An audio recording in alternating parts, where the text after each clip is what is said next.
दोस्तों आईपीएल 2026 का 39वां मुकाबला आज रॉयल चैलेंजर्स बैंगलोर बनाम दिल्ली कैपिटल्स के बीच में खेला गया और एक रोमांच से भरा हुआ मुकाबला इन दोनों ही टीमों के बीच में हमें देखने को मिला। दोस्तों इस मुकाबले में रजत पाटीदार ने टॉस जीता और उन्होंने गेंदबाजी को चुना।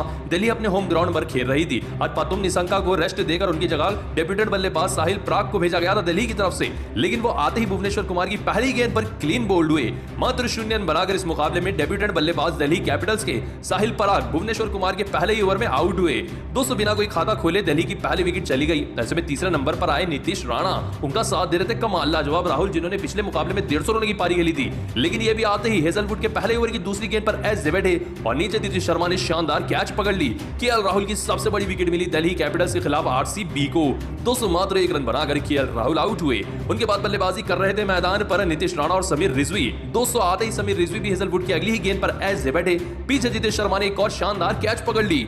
2 गेंदों पर 2 विकेटें निकाली हेजलवुड ने केएल राहुल और समीर रिजवी की। दोस्तों समीर रिजवी भी खाता भी नहीं खोल पाए, मात्र 0 रन बनाकर आउट हुए।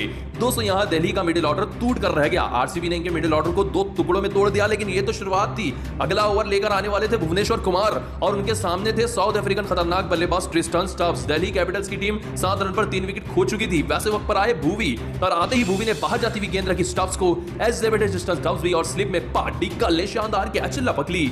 भुवी ने एक और बड़ी विकेट निकाली, तोड़कर रख दिया दिल्ली कैपिटल्स के मिडिल ऑर्डर को। जहां खतरनाक बल्लेबाज इस मुकाबले में ट्रिस्टन स्टब्स भुवनेश्वर कुमार के हाथों मात्र 5 रन बनाकर आउट हुए। दोस्तों उनके बाद आए मैदान पर अक्षर पटेल। दोस्तों अक्षर पटेल और नीतीश राणा से बड़ी उम्मीद थी, लेकिन अक्षर पटेल भी वही गलती कर बैठे। दिल्ली कैपिटल्स को मुसीबत से निकालने की बजाय आते ही वो भी अपने बल्ले का इस तरीके से एज दे बैठे गेंद को टच करने की चक्कर में और पीछे जितेश शर्मा ने कैच लपक ली। एक बड़ा एज लगा अक्षर के बल्ले का, अंपायर ने उन्हें आउट दिया। अक्षर पटेल भी बिना खाता खोले इस मुकाबले में पवेलियन लौट गए। 7 रन पर ही 5 बड़े विकेट चले गए। इस मुकाबले में दिल्ली के कप्तान अक्षर पटेल 0 रन बनाकर आउट हुए। दोस्तों इनके बाद अभिषेक पोरेल और नीतीश राणा मैदान पर बल्लेबाजी करने आए थे, क्योंकि अभिषेक पोरेल को इंपैक्ट प्लेयर के रूप में यूज किया दिल्ली कैपिटल्स ने, लेकिन आरसीबी का तूफान यही थमने वाला नहीं था। नीतीश राणा को टारगेट बनाया जॉस हेजलवुड की गेंदबाजी ने। आते ही हेजलवुड ने अपने तीसरे ओवर में बाउंसर रखा नीतीश राणा को, वो पढ़ नहीं पाए और अपना एज दे बैठे और पीछे आकर देवदत्त पडिक्कल ने शानदार कैच लपक ली। ये गई 6वीं विकेट। मात्र 30 रन पर 6 विकेट गिर गए दिल्ली कैपिटल्स के। नीतीश राणा सिर्फ 1 रन बनाकर 9 गेंदों का सामना करते हुए आउट हुए। दोस्तों उनके बाद आए डेविड मिलर का साथ दे रहे थे अभिषेक पोरेल।